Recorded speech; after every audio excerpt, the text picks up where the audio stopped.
Hey Sagittarians, how y'all doing? Welcome. We're going to be taking a look at your first half of August general reading here. So in your meditation, I immediately saw the image of a cardinal, like a bird, the bird cardinal. And I saw this cardinal outside of like a very idyllic looking cabin in the woods. And I saw actually the name of a book, and I saw the book itself, and I read it a really long time ago. I can't remember the exact name, but it's something to do with red birds. I'll try to leave it in the comments and pin it if I can remember to find it. But anyway, this book was about, and it had like a cardinal on the cover, I believe. This book was about the author writing about a transition, a point of transition in her life that she went through, and how she went from, one place to another, and how she kind of got through this big time of transition. It's interesting because I saw this book in this cabin in this cardinal, and then I saw the Sagittarius, collective sitting in this rocking chair outside and just really enjoying themselves, just enjoying nature, listening to the birds. The sun was shining. It was really, really lovely. And then I saw that the rocking chair broke, right? It's made of wood, it broke. And then I saw the Sagittarius collective laying flat on their back on top of this broken rocking chair, and suddenly they were looking up, and it was a night sky instead of sunny, and it was like a whole new perspective. Instead of looking this way at what was around them this way, they were suddenly looking up and had a whole other perspective. And then I saw the words, like in the night sky, the answer lies in the question. And then also an aspect of that is, if the answer lies in the question, perhaps you're not asking the right question.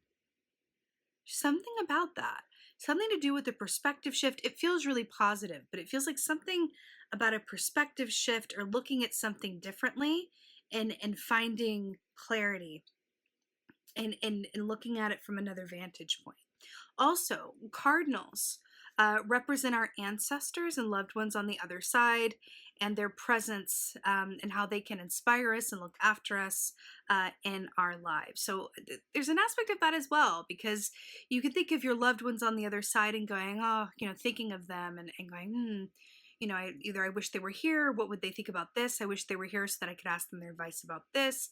And then I feel like there's an aspect of them being there and helping you answer whatever questions you have, or helping you reframe your question so that the answer reveals itself.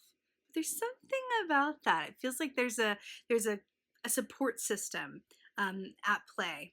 So, and that actually had to do with the book as well. There was something about that this writer had lost her husband, I believe, and she wrote about having signs from him from the other side, and all of that. So there's something in that support system and the questions and the answers, and a shifting of perspective. So yeah, let's go ahead and see what your cards say. Hey Sagittarians, let's go ahead and see what your animal energy is for the first half of August. Animal energy for, oh, it's so good. I'm so happy to see this. Okay, so we got octopus, Sagittarius. This is wonderful. So first of all, octopus equates to two different keys in the tarot. It's a bit of a hybrid energy. It equates to that of the Seven of Cups, which is about options, maybe some analysis paralysis, potentials, dreams deferred, having, more questions than answers. And then it also represents the Nine of Cups, which is wish fulfillment, abundance, satisfaction. Very interesting. I feel like both of those things came up in your meditation. So I'm loving this for you. Octopus medicine has a lot to do with clairvoyance, right? See all of that the octopuses had there has a lot to do with clairvoyance. It has to do with seeing things clearly, again, back to that sense of perspective, and then also being tuned into that aspect of yourself that can see the best, right? Through the lens of your own intuition and feeling, with this watery octopus energy here. But we are looking at optionality and choices and questions that bridge you over into wish fulfillment and abundance. Beautiful. I mean, it felt really lovely. You know, we were sitting outside, the birds were singing, and then the rocking chair broke, but it wasn't bad. It was just like so that you could see the night sky that was right above you. It's really interesting, but it feels very supported is the best way that I can say that. Supported. Let's see what's going on. What's going on, Sagittarius? What is going on? Oh, really? Couldn't be better. We got the sun here, so let's talk. First of all, we were talking about how it was sunny outside, and this is really, really perfect for you. So the sun, first of all, it's Leo energy, right?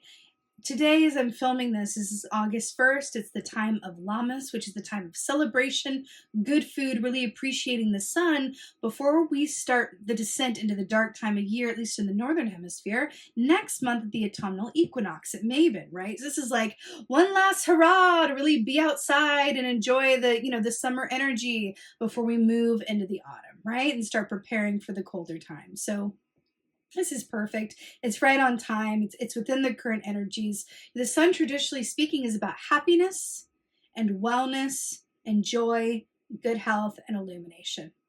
So that with the wish fulfillment, I'm just like, hello, Sagittarius. I'm here for this for you. Also, look at these ancestors here. Look at this older and younger generation. Remember, I felt like, with the cardinal there, I do feel like your ancestors, your loved ones on the other side, are very, very close to you during this time, and I feel like they're leaning in. I'm hearing dream time. I feel like you could definitely have some visitations in your dream time from loved ones on the other side, but you could also just feel them closer to you during this time. It feels really lovely. It does feel like maybe the veil is a bit thinner for you, which is always fun. So this is really beautiful, Sagittarius. This is so auspicious. Joy, happiness, wellness, good times. I do feel like there's an emphasis on your community or your given family system. Really enjoying their company, really enjoying who you are in their company, and really appreciating from a place of gratitude the togetherness and the connection of it all, right? It doesn't have to be perfect. It just has to be present. I just heard that. It doesn't have to be perfect. It just has to be present. See what else is going on. Ooh, did you see that? It went like boop. Oh, okay. So we have the Seven of Swords here. Now this is very interesting. So first of all, I want to point out we had the Seven of Cups and the Nine of Cups hybrid energy here, right? So we've got a 7 and a 7 for the Seven of Swords.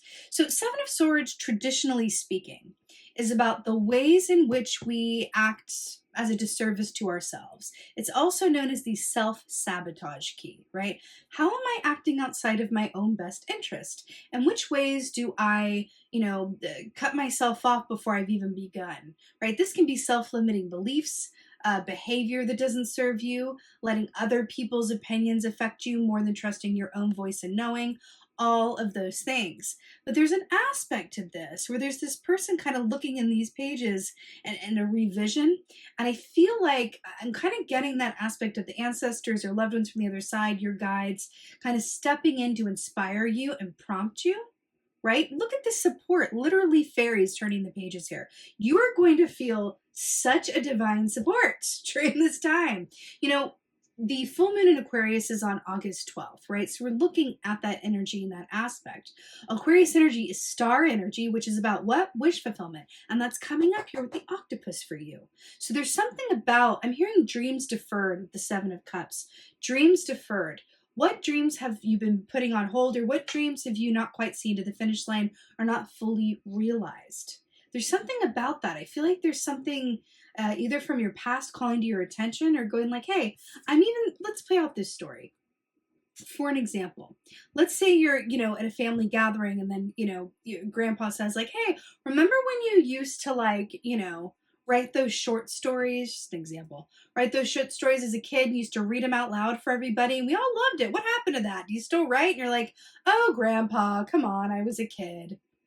There's something about that dreams deferred. Oftentimes, what we're meant to do, what we're, from a soul perspective, what we most want to do, I should say, is revealed when we're young. It's what we're naturally drawn to before thoughts about how am I going to make a living, and what can I afford, and what's practical, one of my least favorite words, comes into play. What were you drawn to as a child? There's something about that. What were you innately good at? What were you innately interested in? Personally, I was interested in ghosts and ghouls and magic and all the things. So not exactly a shock that I'm here with you now talking about those things. It's interesting in this context because I feel like there's something drawing your attention to something that either you used to love or picking up and resuming something that you previously did that brought you joy. Something about that. Something about that.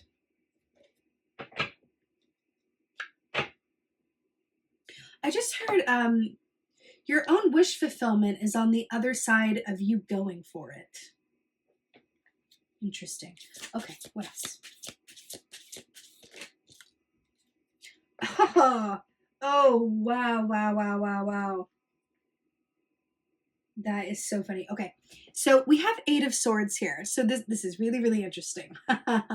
Eight of Swords, traditionally speaking, is about, it's kind of an aspect of that Seven of Cups analysis paralysis, but it's really about restricted thinking. It's about not being able to see clearly because you're holding yourself in a prison of your own mind, right? Why with this self-sabotage? Because you've got the Seven of Swords, the Eight of Swords with the Sun here. This Sun, just so you know, in any given tarot reading, whenever the Sun is present, it's casting a positive glow on all of the cards that are around it, right? So this Sun, right, and the octopus with the Nine of Cups is casting a glow on this, right? Now, what's really interesting here, do you see how they're looking at each other like that person in the rocking chair that I saw, the Sagittarius collective in the rocking chair, looking around, and the rocking chair breaking, and then suddenly them looking at the night sky. Look at how dark this is, and this person looking up. Even got, I think, looks like her eyes are closed. It's just like this point of like, oh my God. And look at all of these like fairy influences coming in here, moving books around, ripping pages out, trying to get your attention. It feels like your focus point is being shifted and urged elsewhere. I'm really hearing this. The answer lies in the question. Are you asking the right questions? Are you asking the right questions? There's something about this. And I feel like, I'm telling you, I feel like this is always the case, but this is so black and white to me right now, that the help you have from the other side during this time is palpable. But in order to fully work with it, it's about being open to it and even asking for it and going, hey, like, whoever you have on the other side, or whether this is your guides or your angels or whatever you believe in, or the universe or your future self. I love asking my future self for help, honey. Seriously, it's a way to access aspects of yourself that can see clearly in every direction of time and space. Look, okay, let me put it this way. This is what I'm hearing. I had a teacher who told me this once, and it's coming up now. So here's a way to think of your spirit guides, your ancestors, or, the universe, as it will, right? Whatever context works for you. You are driving down the freeway, right, of your life. You're sitting in a car. It's a compact car. You're sitting in the car, right? And in front of you is a big Mack truck, right? So you're both on the freeway. You can't see, you can kind of see around down the road. You can see in the rear view, right, really well. But your view ahead is somewhat obscured. You can get glimpses, but it's not that clear because you've got a big Mack truck in front of you. Now, whoever's in the Mack truck is going to be able to see further down the road than you can because they're elevated, they're in a Mack truck, right? You as the Sagittarius collective, as human beings, as spiritual beings having a human experience, we are in the compact car, and our guides, our ancestors, our angels, our people on the other side, the universe as it were, that they're in the Mack truck. So they can see a little bit more than we can. So asking them for help and guidance, they have more information than we do, and that's how we can access it. Right? By asking them. You can ask them to come to you in dream time. You can journal and ask for them to speak to you. You can meditate, whatever way this comes in. But it's just about understanding that information is available to you and it feels like your vision is a little bit more restricted at this point. It could lie in your perspective, or it could come in the fact that you're asking the wrong questions, right? But we all need a little help every now and again. And there's an aspect of this wish fulfillment or true happiness that is there for you. It's just about asking for help in order to fully see it with this Eight of Swords, right? Now, another part of this is that they're in the Mack truck, we're in the compact car, right? But what they can't control and don't know is if driving down this highway, if there's going to be a roadblock 5 miles ahead and a construction crew comes out to work on it, and then they decide to stop for the day, go out for lunch, come back, they don't know how long the delay is going to be. They can't see that coming up far down the road because these are choices made by other people that can affect us, right? So it's not about turning to them to go, how is absolutely everything going to go for the rest of my life? And why didn't you see that coming? It's understanding that they can just see a bit more than we can and working with them as partners, right? Because it's all of that energy is available to us. Just the plane that we're on in these human bodies, we're always going to be in that compact car, right? It's just a matter of how well we can talk to the people in the Mack truck and how much we're willing to listen and acknowledge their presence. That's what it is, Sagittarius, right? Just comprehensively speaking, right? Let's go ahead and get some advice. Get some advice.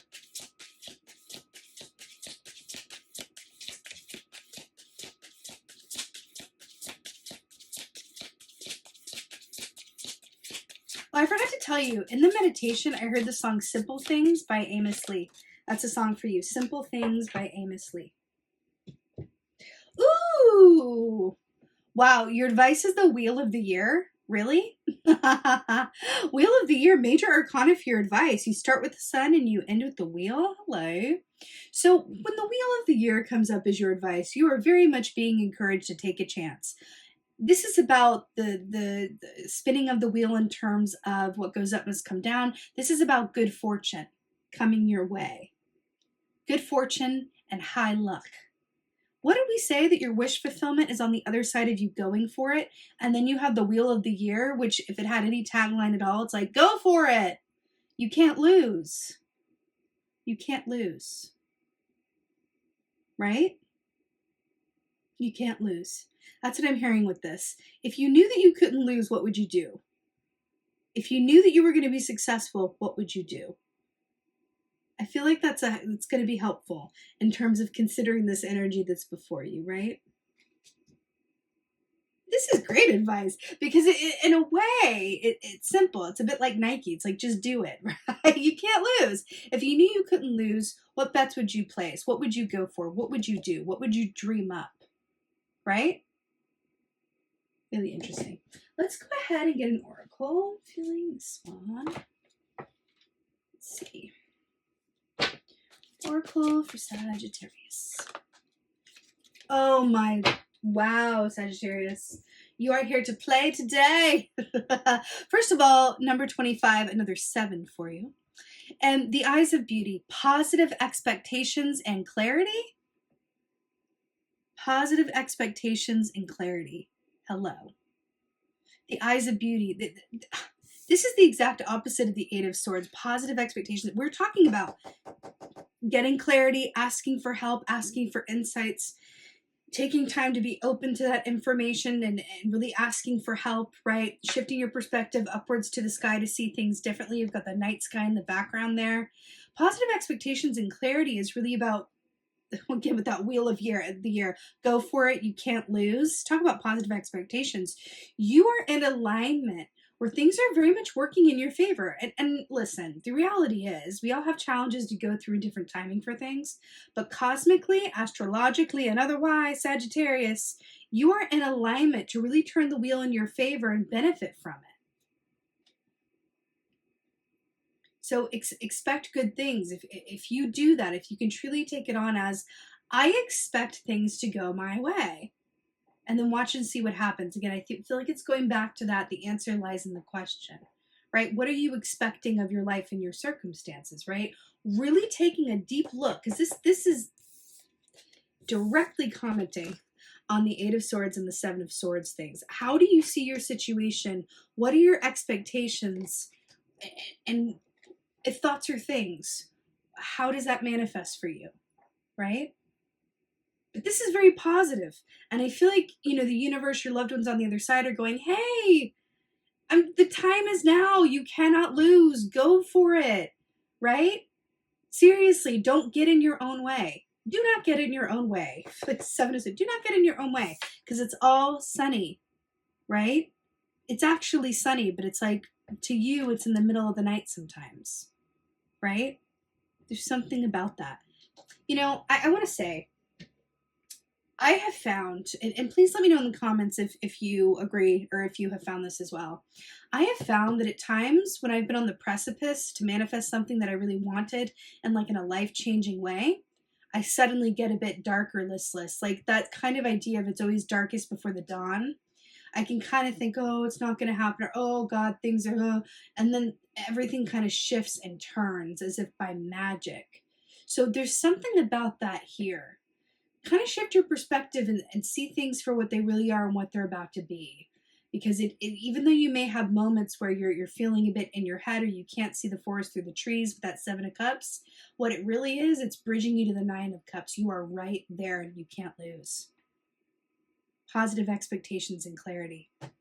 It's like, hello.